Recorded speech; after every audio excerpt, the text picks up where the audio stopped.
Hey folks, it's been a while since we did a video. In fact, we're going to be doing a lot more. We're getting ready to put on a big hunt out west, and we're going to start putting a lot more videos out.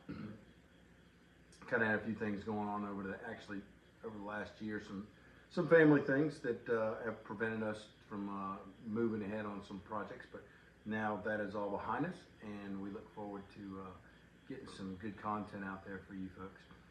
I wanted to recap a video I did a while back ago was on the Inukshuk feed that we're using. We have about 22 bird dogs that stay on the premises. We'll have 2 litters a year, so we can have anywhere from another 10 to 20 on the property when the pups are on the ground. And then we have 12 labs that we work with at a time. We don't work with any more labs than 12 at a time. And then we have a trainer that comes here and winters here. He's actually here about 8 months out of the year. And when he gets on the property, we have another 16 or to 20 dogs on the labs on the property as well. And they're on his Inukshuk. Also, our base Inukshuk, we still have had great success with the 3025. It's our go-to feed. Since moving over to it, the stools are all good. Less stool, less feed. Our consumption rate, as advertised, is still held up. It's between 15 to 20% lower than it was on previous brands. I kind of put those previous brands out in the last video. I don't want to knock anybody, so we're not going to go over those again, which we fed, but we fed a lot of different brands trying to get to a feed that we were really satisfied with. They came out with this Marine 25 a couple years ago. I really like it, and I have to backtrack. When we feed this, we put a pump out of it. We have a gallon of fish oil, and we put a pump in each pan. Obviously, we don't do this with the Marine. The Marine proteins in the Marine are 100% ocean-based. They're all fish proteins. And the thing I like about this, there's no corn in this, there's no chicken in this, there's no wheat in this, there's no soy in this product. And dogs that we have that are a little bit harder keepers or that have some coat difficulties, this feed has done very well for us.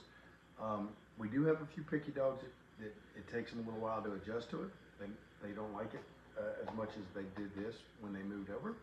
But once they do, there's not a problem. Some of our dogs absolutely go nuts for it.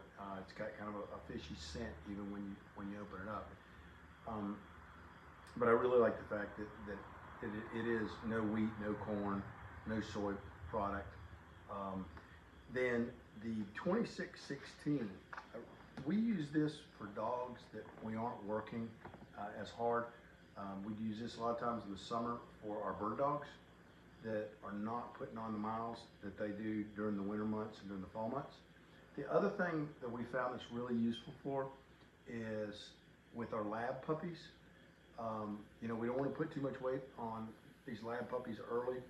We want them to develop so bones and tissues and cartilage and muscles and tendons are all coming at the same rate. We don't want to put a lot of body weight on them and be stressing out joints and things like that. With the bird dogs, it's a concern. It's not as much. They tend to not put on weight like lab puppies. Anybody who's raised labs know that the majority of labs do not have an issue eating. Usually it's getting food away from them that's an issue. So we put our lab puppies on this, and we've had really good results with this 2616. Same thing with all the feeds. We're seeing a less consumption rate than we were with previous sources of feed, and everything about them. I will have to say, and we actually just started selling because we get a lot of feed from them.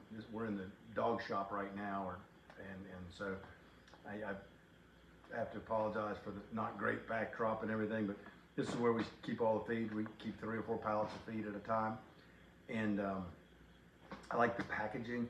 as you can see, these bags, they have like a little air valve in them. So the ones that are on the bottom of the pallets get really tight and vacuum packed, and they travel really, really good this way. The way these bags are made, and I want to think it's a Mylar probably, but they can take moisture on the outside and it doesn't penetrate through to the feed. And when we travel a lot with dogs, you know, just condensation in the dog boxes, you know, their metal boxes, stainless steel boxes, just the condensation in there. You know, obviously we keep our feed out of areas where you get rain, but we do use some big, almost like toolboxes, job boxes that we put feed in that are mounted on trailers, and you know, they sweat with condensation, and we don't seem to ever have a problem with these bags. We've had, you know, other brands that still are using a paper bag. They may have a wax liner in them, but that paper bag just deteriorates. These seem to hold up very, very well. So all in all, I'm still very, very pleased with the Inukshuk product. And if, like I said, if you have one with a little bit of skin difficulties, I would highly recommend you giving this a try. But when you're out in the field this year, you want to get that dog, you know, some high protein feed that is getting them everything they need from a nutritional standpoint. I'd recommend giving this a try.